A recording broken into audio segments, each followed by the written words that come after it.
ताजमहल का एक विवाद और सामने आता है। ये सब विवाद जल प्रदूषण, वायु प्रदूषण का सामना ताजमहल को करने के साथ साथ एक चुनौती का सामना और करना पड़ रहा ताजमहल को। देखिए कि ताजमहल को अब कैसे जो है सामना करना पड़ रहा है। जो दक्षिणपंथी इतिहासकार हैं, जो खासकर धार्मिक आधार पर व्याख्या करते हैं, यानी कि धार्मिक नजरिए से किसी इमारत को देखते हैं, कुछ ऐतिहासिक धरोहर को देखते हैं, तो फिर कहीं ना कहीं विवाद उत्पन्न होता है। अयोध्या में मस्जिद थी, बाबरी मस्जिद थी, तो उसकी जगह बताया गया था राम जन्मभूमि थी। तो फिर 6 दिसंबर 1992 को मस्जिद को गिराया भी गया कार सेवकों के द्वारा, दक्षिणपंथी समूह के द्वारा, दक्षिणपंथी संगठनों के द्वारा, जिसमें विश्व हिंदू परिषद, हिंदू वाहिनी सेना, आरएसएस, इन सब संस्थाओं और दक्षिणपंथी संस्थाओं का बड़ा योगदान था। लेकिन उस इमारत के गिरने के बाद सांप्रदायिक दंगे हुए, हिंदू मुस्लिम दंगे हुए, लाखों लोग मारे गए, जन धन की हानि बड़े स्तर पर हुई। नतीजा क्या हुआ कि अंततः राम मंदिर बन रहा है, उसका काम निर्माणाधीन है। ऐसा ही विवाद ताजमहल पर देखने को मिलता है। इस विवाद को उत्पन्न करने वाले एक इतिहासकार हैं, दक्षिणपंथी इतिहासकार हैं। पीएन ओक का पूरा नाम है पुरुषोत्तम नागेश ओक। इन्होंने ये किताब लिखी 1989 में,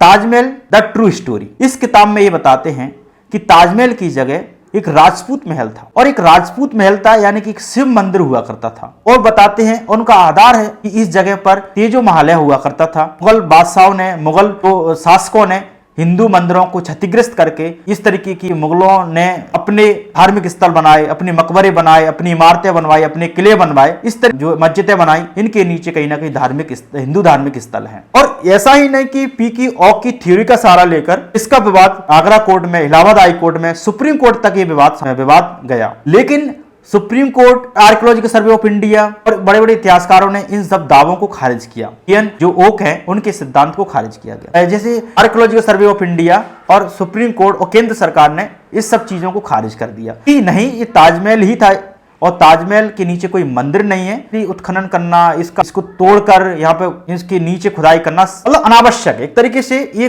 इसका कोई आधार नहीं है। आर्कियोलॉजी सर्वे ऑफ इंडिया ने इस तरीके खारिज कर दिया गया। लेकिन बहुत से दक्षिणपंथी, अयोध्या के कुछ संत, दक्षिणपंथी संगठनों के लोग इलाहाबाद हाई कोर्ट का दरवाजा खटखटाते हैं। न केवल आगरा कोर्ट का दरवाजा खटखटाते हैं, लखनऊ कोर्ट का भी दरवाजा खटखटाते हैं, क्योंकि पीएन ओक थे, उन्होंने थ्योरेटिकल डिस्कोर्स तैयार किया कि ताजमहल के नीचे तेजो महालय था, शिव मंदिर था, राजपूत महल था, और भी इन्होंने किताबें लिखी है। लेकिन इन्होंने ये विवाद उत्पन्न किया तो लोग इससे प्रभावित हुए। कुछ संगठनों के लोग, दक्षिणपंथी संगठनों के लोग इतने प्रभावित हुए कि उन्होंने भी इसको लेकर केस कर दिया। सुप्रीम कोर्ट में गए, हाई कोर्ट में गए, यानी इलाहाबाद हाई कोर्ट गए, लखनऊ कोर्ट गए, आगरा कोर्ट गए और सुप्रीम कोर्ट भी गए। तो वहां भी केस लड़ते हैं और इसके नीचे क्या, इसकी खुदाई की जानी चाहिए।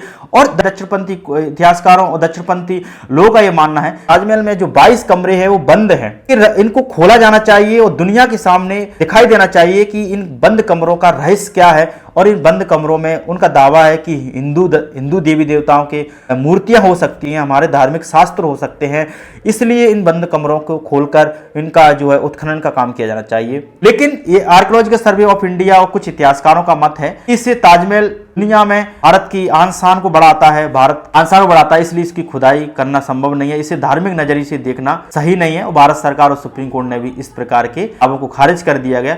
लेकिन हमारे व्यक्तिगत रूप से हमें इसे धार्मिक दृष्टि से नहीं देखना चाहिए। भारत एक सेकुलर स्टेट है और ताजमहल का न केवल सांस्कृतिक आर्थिक महत्व बल्कि आर्थिक महत्व है, इसलिए बहुत सी लोगों की आजीविका का साधन है।